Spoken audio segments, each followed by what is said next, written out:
Good afternoon, everyone. Good afternoon. Sorry we're a bit late starting.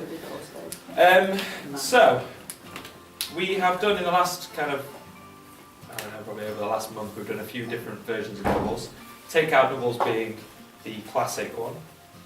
Negative doubles we did a couple of weeks ago, or last week, I can't remember. And so today I thought, keeping the doubly theme going, we do something called reopening doubles. Now, reopening doubles are the same as takeout doubles and the same as negative doubles.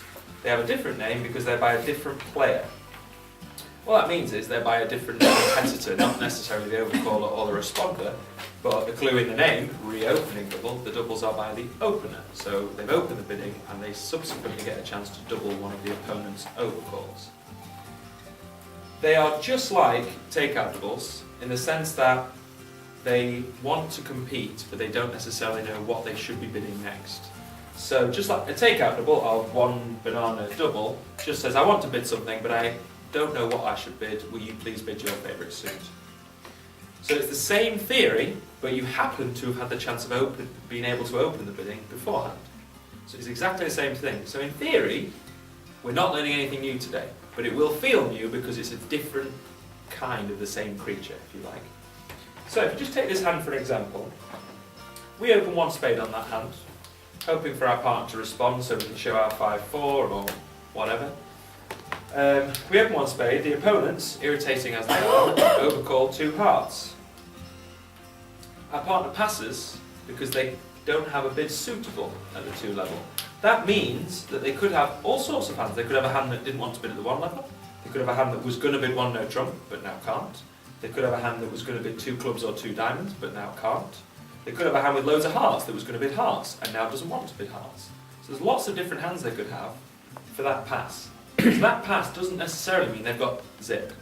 They could have up to sort of 10-ish points. They could have 15 points with stacks of hearts, and they just kind of think, well, I'll just defend this.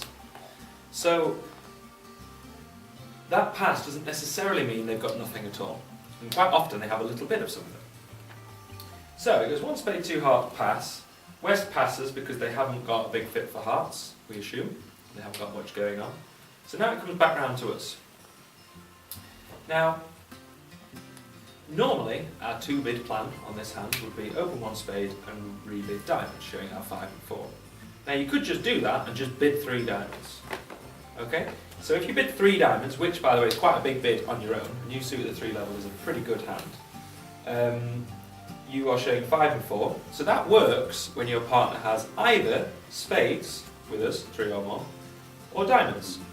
Okay, so that works 2 in 4 times. Our partner has been dealt diamonds or spades, we find a fit. If our partner's been dealt 6 clubs, for example, it doesn't work, because they won't bid 4 clubs on their own and you will find a misfit of some description. If our partner has been dealt hearts, they were rather looking forward to defending this contract. So 2 in 4 times, bidding doesn't work, 2 in 4 times it does. So it's a 50-50. However, there is a more flexible bid, and of course it's my favourite bid in the box, which is double. And the double passes the same message as it normally passes. I have shortage in their suit, I want you to bid something sensible. So I want you to do something, I'll take some action, I want to compete, I don't want to just defend this 2 hearts.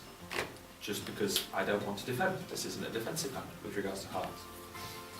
So that says take some action of some description. So it's just like a normal double, do something sensible. This is a much better option than just passing and letting them get away with 2 hearts.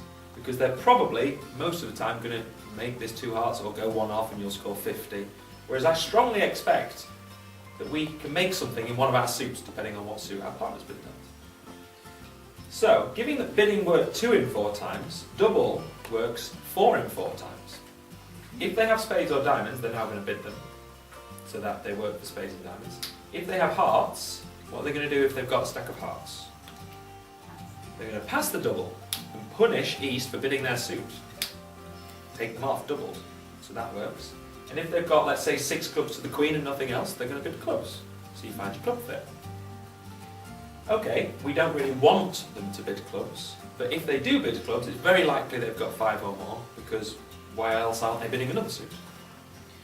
So if they've been dealt clubs, diamonds, hearts or spades, it works, the double, because whatever they've been dealt, they're about to bid it. So it's it asks them to bid what's sensible, i.e. what can you see, do that. So the double means you don't have to guess. You just ask your partner to bid what they've been dealt. And the important thing is that they've passed initially, so they haven't got necessarily a good hand, but you're finding your fit and you're competing against their overcall. It's a way to get back the room that they've pinched by overcall. Okay?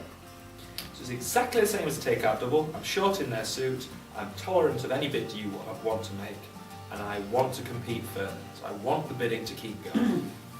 If you didn't want the bidding to keep going, you would pass.